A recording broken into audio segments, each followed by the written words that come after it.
Believe in yourself. Have faith in your abilities. Without a humble but reasonable confidence in your own powers, you cannot be successful or happy. But with sound self-confidence, you can succeed. A sense of inferiority and inadequacy interferes with the attainment of your hopes, but self-confidence leads to self-realization and successful achievement. It is appalling to realize the number of pathetic people who are hampered and made miserable by the malady called the inferiority complex. But you need not suffer from this trouble. When proper steps are taken, it can be overcome. You can develop creative faith in yourself, faith that is justified. After speaking to a convention of businessmen in a city auditorium, I was on the stage greeting people when a man approached me and with a peculiar intensity of manner asked, "May I talk with you about a matter of desperate importance to me?" I asked him to remain until the others had gone. Then we went backstage and sat down. "I'm in this town to handle the most important business deal of my life," he explained. "If I succeed, it means everything to me. If I fail, I'm done for." I suggested that he relax a little, that nothing was quite that final. If he succeeded, that was fine. If he didn't, well, tomorrow was another day.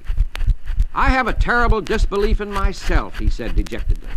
"I have no confidence. I just don't believe I can put it over. I'm very discouraged and depressed. Here I am, 40 years old. Why is it that all my life I've been tormented by inferiority feelings, by lack of confidence, by self-doubt? You talk about the power of positive thinking. How can I get some faith in myself?" "There are 2 steps to take," I replied. "First, it is important to discover why you have these feelings of no power.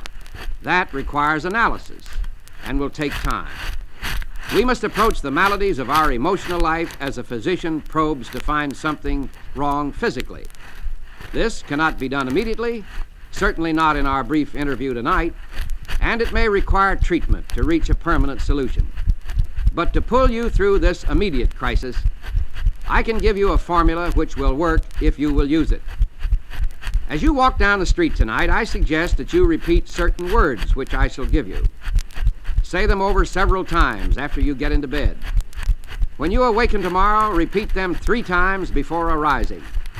On the way to your important appointment, say them 3 additional times.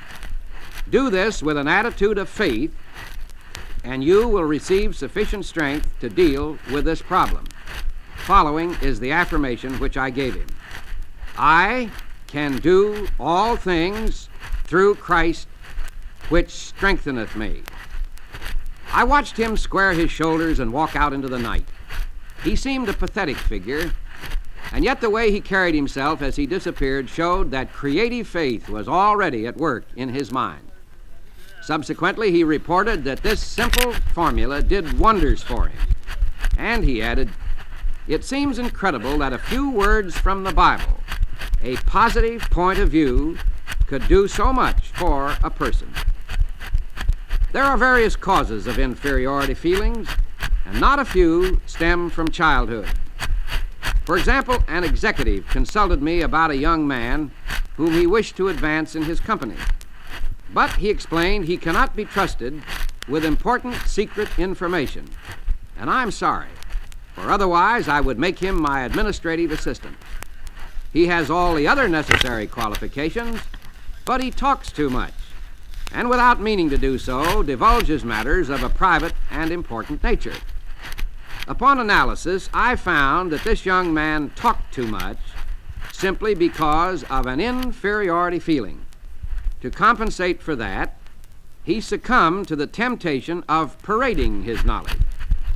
He associated with men who were rather well-to-do, all of whom had attended college and belonged to a fraternity. But this boy was reared in poverty. He'd not been a college man or a fraternity member. Thus, he felt himself inferior to his associates in education and in social background. To build himself up with his associates and to enhance his self-esteem, His subconscious mind, which always seeks to provide a compensatory mechanism, supplied him with a means for raising his ego. He was on the inside in the industry and accompanied his superior to conferences where he met outstanding men and listened to important private conversations. He reported just enough of his inside information to cause his associates to regard him with admiration and envy. This served to elevate his self-esteem and satisfy his desire for recognition.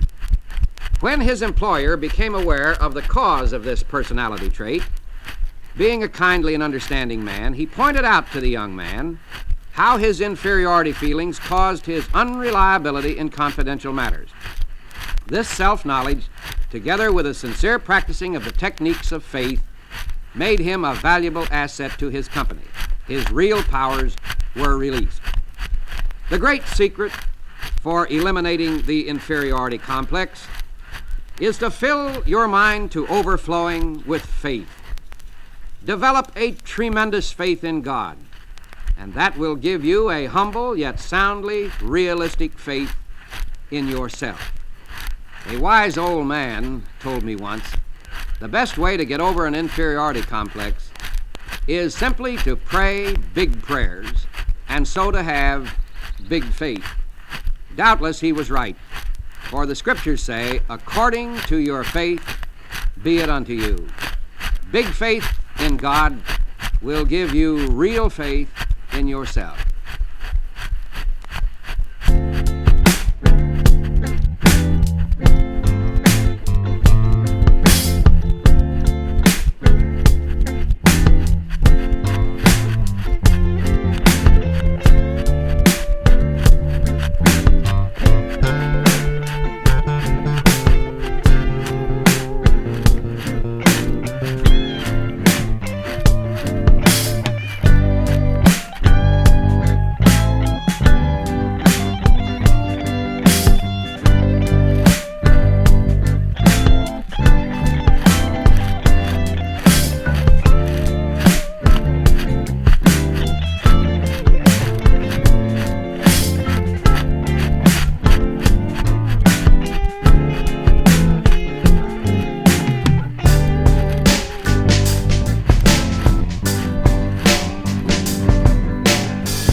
feelings of insecurity or security by how we think.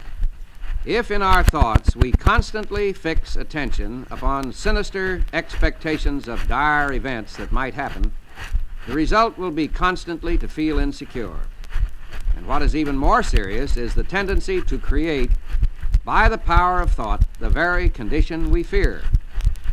Lack of self-confidence apparently is one of the great problems besetting people today. In a university, a survey was made of 600 students in psychology courses. The students were asked to state their most difficult personal problem. 75% listed lack of confidence.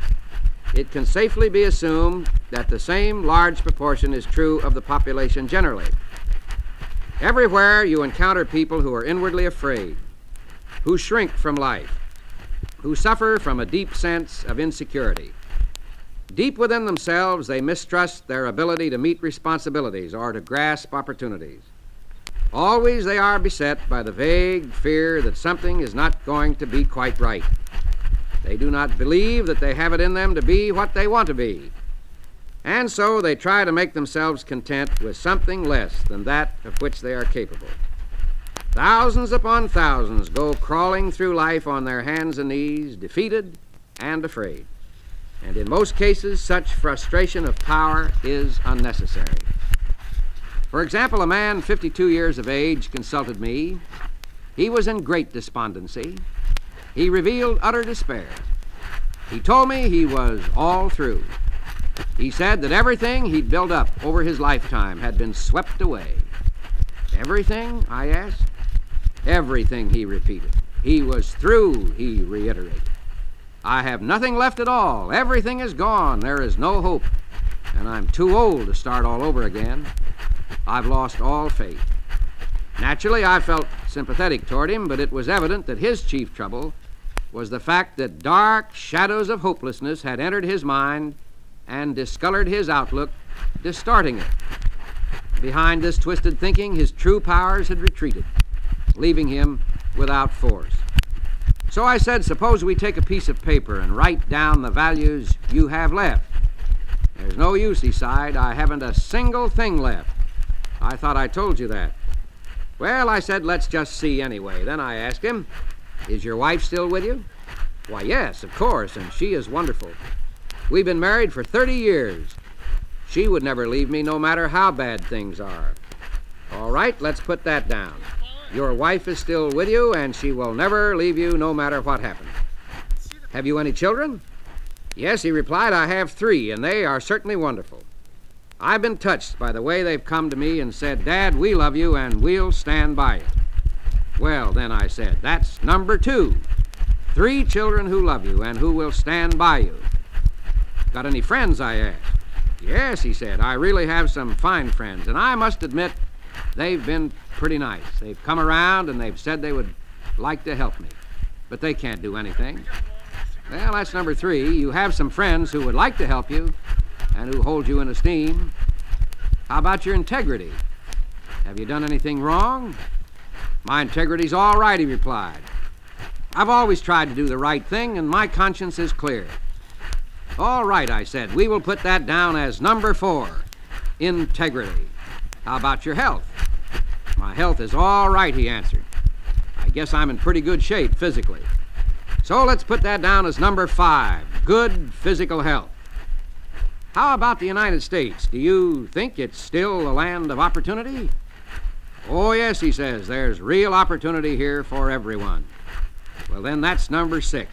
You live in the United States, land of opportunity. Then I asked, how about your religious faith?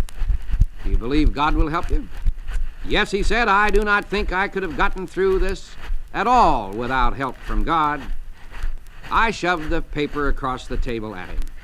Take a look at that. I guess you have quite a total of assets, more than you thought. I thought you told me everything had been swept away. He grinned ashamedly. I guess I didn't think of those things. I never thought of it that way. Perhaps things aren't so bad at that, he said pensively. Maybe I can start all over again if I can only get some confidence. Well, he got it, and he did start all over again. But he did so only when he changed his viewpoint, his mental attitude.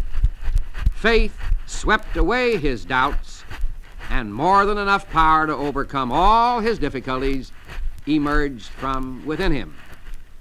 This incident illustrates a profound truth, which is expressed in an important statement by the famous psychiatrist Dr. Carl Menninger.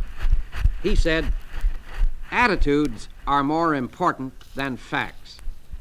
Any fact facing us, however difficult, even seemingly hopeless, is not nearly so important as our attitude toward that fact. How you think about a fact may defeat you before you do anything about it.